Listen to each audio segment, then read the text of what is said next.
సామాజిక బాధ్యత. మనం డబ్బులు ఇచ్చి వాళ్ళకి జీతాలు ఇచ్చి సంఘటితంగా ఒక వ్యవస్థను ఏర్పాటు చేసి సమాజాన్ని బాగు చేయండి, మేమందరం మా పనుల్లో మేము ఉంటాం కాబట్టి మేమందరం పన్నులు కట్టి మీకు ఉద్యోగాలు అప్పగిస్తున్నాము, మీరు మీ ఉద్యోగాలు సవ్యంగా చెయ్యండి అని చెప్పేసి రాజకీయ నాయకుల చేతిలో అధికారం పెడితే వాళ్ళు చేసింది ఏంటో తెలుసా? వాళ్ళ ఆస్తులు పెంచుకోవడం, మన అప్పులు పెంచడం. ఎవరికైనా సరైన ఉద్యోగం వచ్చే పరిస్థితి ఆంధ్ర రాష్ట్రంలో ప్రస్తుతం ఉందా? లేదు.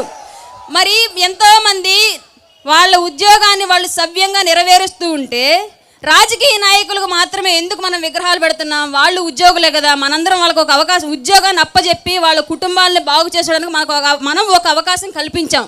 కానీ వాళ్ళు ఏదో వాళ్ళ సొంత డబ్బులతో చేసినట్లుగా ఎందుకు వాళ్ళకి విగ్రహాలు పెట్టి మన వీధుల్లో వాళ్ళ మొహాలను రోజు మనకు రుద్దుతున్నారు? వాళ్ళు ఏమైనా పరమాత్ముల పైనుంచి దిగొచ్చారా?